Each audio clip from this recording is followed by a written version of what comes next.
Hey, what's up, y'all? Sueham here, affectionately known as Sueham Baby. So glad to be back for the Tuesday session of Lunch and Learn home buying process. Sorry if we just got cut off there for a second. Somebody was trying to call me, but my time is to be spent with you right now for these next 30 minutes. If you guys have any questions, please comment them below in the group, and hopefully I can see them while I'm on this live and I can answer it. April, welcome to the live. Tell me if you can hear me. I just want to get my computer set up. I took notes and I want to make sure I serve you guys to the best of my ability. Today we're going to be discussing credit and budgeting for the home buying process. All right, so I hope you guys have notes, are ready to take notes, and you can get going. Okay, April says she can hear me. For some reason, the comments are not showing up on my phone, so that's why I'm looking at my computer to see what you guys are saying so that I don't miss your comments live today. All right.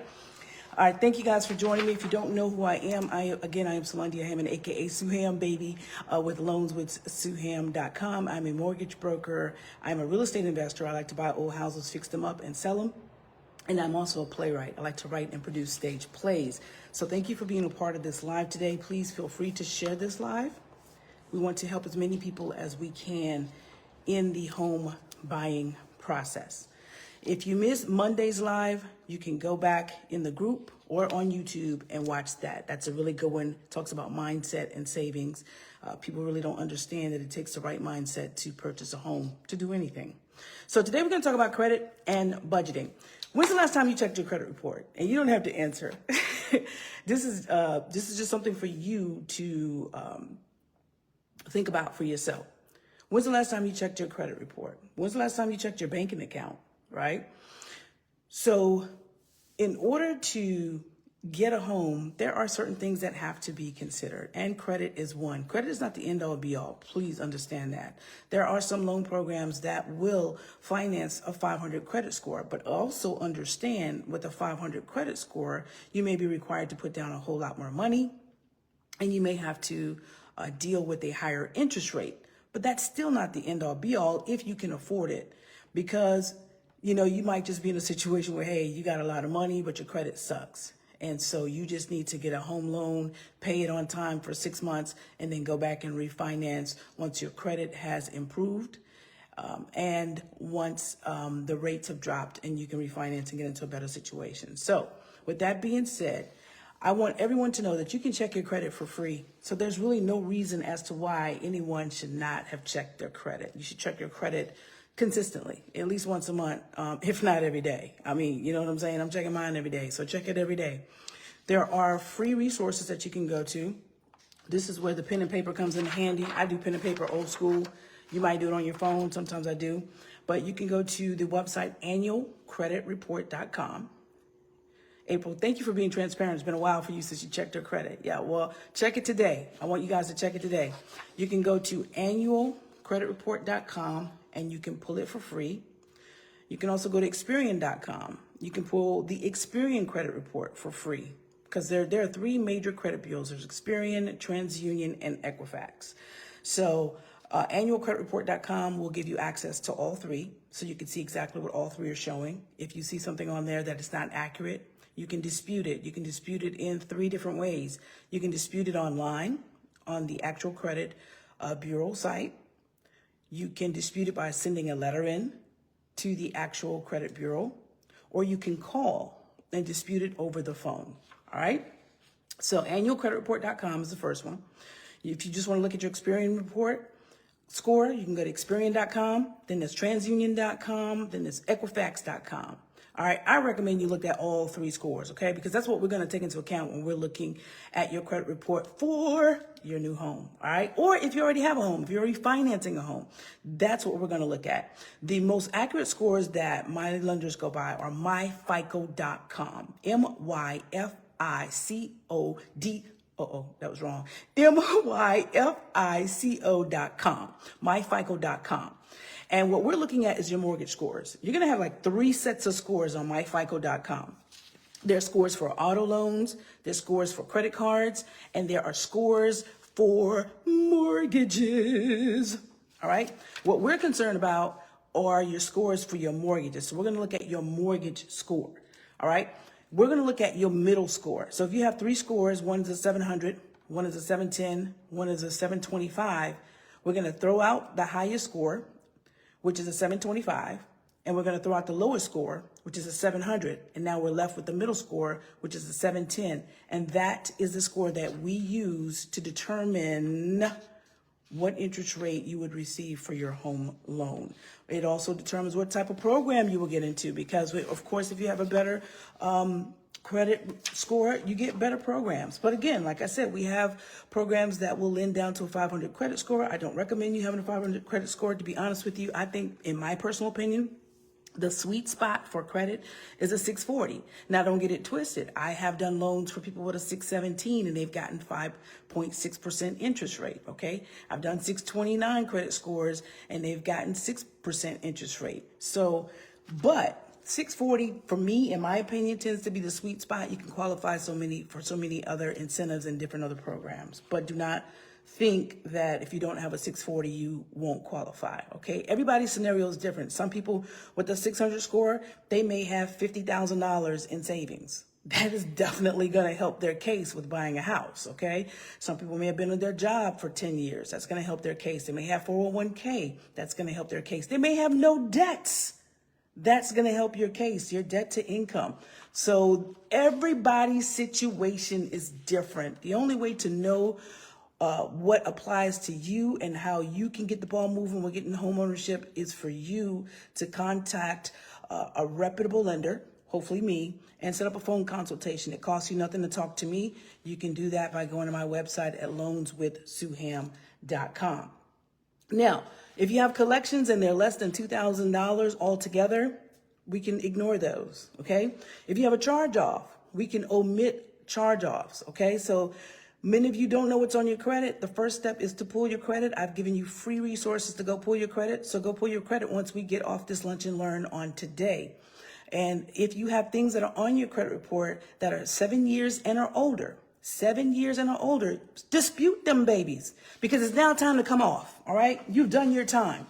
That bad debt, it needs to go. Those collections, the charge-offs, medical bills, anything that's 7 years and or older, go ahead and dispute it. That's should automatically take your credit score up. Most times it does. All right.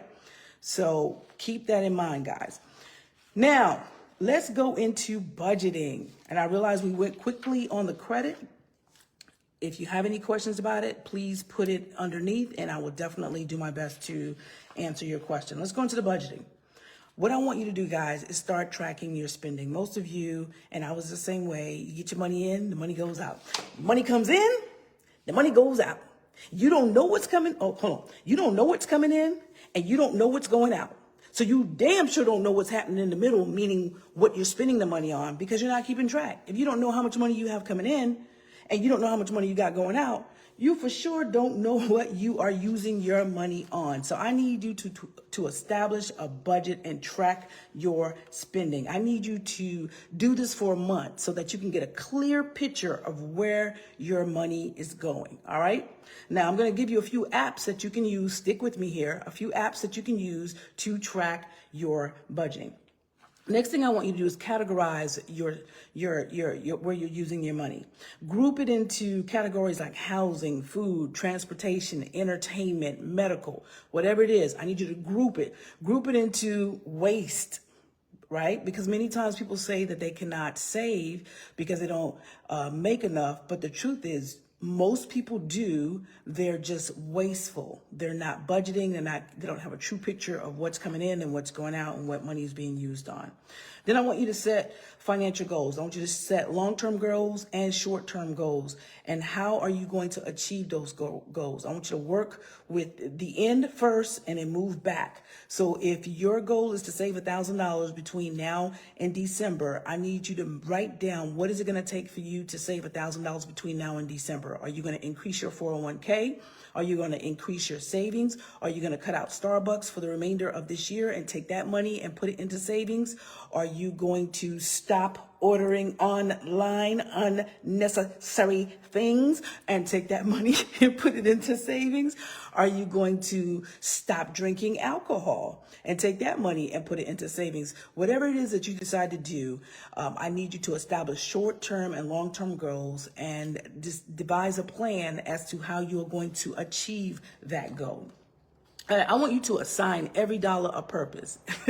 Every freaking dollar. This dollar paying the light bill. This little dollar, like this little piggy went to market, this little piggy went to town. This little dollar paying the light bill. This little dollar paying the phone bill. I said light bill. Yes, I'm from the country.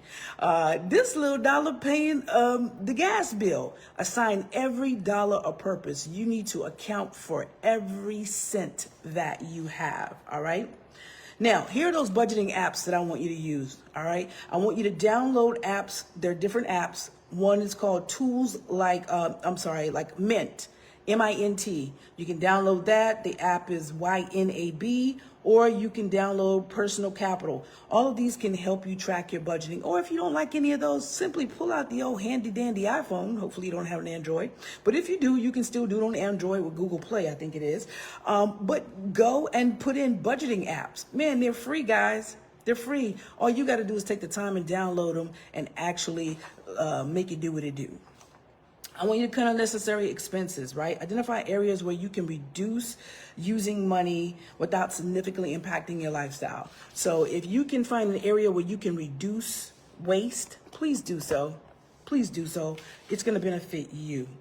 I want you to automate your savings. We said this on yesterday. It's very important that you automate paying your bills and you automate paying your savings and that you pay yourself first. You are the most important person in this world to yourself. You should be anyways. So I want you to pay yourself first. Automate your savings. That way it comes out, you're not even touching it. Whether it's automating the 401k and savings, or you're starting out with automating your 401k and then starting later on with the savings. Automate it. Let them take it. Get it out of here. Get it up out of there. Get it up out of there so I don't mess with it. All right? Because if you don't have the discipline right now, then definitely automate it so that you can grow that discipline muscle.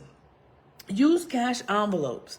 For places where you tend to use money, like in entertainment, maybe put like $100 in a cash envelope, whatever your budget is going to be, and say, hey, once I've utilized this $100 for this particular event, then I cannot go back into my account and use any more money. Not until I have more money coming in. Okay? Sometimes you got to do that. Sometimes you got to discipline yourself in that way. Now, one thing I always tell people is to reduce debts, but I'm also a big proponent on increasing income. How do you increase income? Look, you got to be creative. Money is all around us. There is no lack of money. It's just a lack of creativity to get money. So I want you to decrease your debts and I want you to increase your income. Ask for a raise if you're doing the job right, if you're a good employee. Don't go up there and you be bull jiving now. But ask for a raise, get a second job, get a side hustle, create something that's going to generate money. Start a coaching business, start tutoring kids, start yawning, start making clothes, something that you can do on the side that can generate income. Use your creativity to get income, right? There is no lack of money, it's just a lack of creativity. I definitely want you to track your progress, right? Because what you don't track, you don't know. You just thinking. I want you to track your progress. Track your progress, and always go back and revisit your plan, your budgeting plan, revisit what you are doing, because you may have to change it. And I want you to be consistent, man. I want you to educate yourself on this home buying process. Attend home buying workshops. And it's to the point now where everything is virtual. So if you would like my free video and PDF on the home buying process, just go to my website, loanswithsueham.com, put in your email, and I'll send you the free video and I'll send you the free PDF on the home buying process. Also, you can connect with me on YouTube because we put a lot of videos out on there, and you're in the right group. You're in my buying and refinancing homes in South Carolina, where we're dropping this good information. And lastly, I want to encourage you on every video with the home buying process to be patient and be consistent. Educate yourself, be patient, and be consistent. It's going to get there. You're going to get there. You're going to get there. So at this time, that concludes the information that I am going to deliver. If you guys have any questions or any comments, I would love to entertain that. Today we discussed credit, and we discussed discussed budgeting. Yesterday, we discussed your mindset and we discussed savings. So really, really great topics. Most people don't even get into that. They just say, go fill out an application and buy a house. And then you're into this process and you really don't understand how things are going. And so I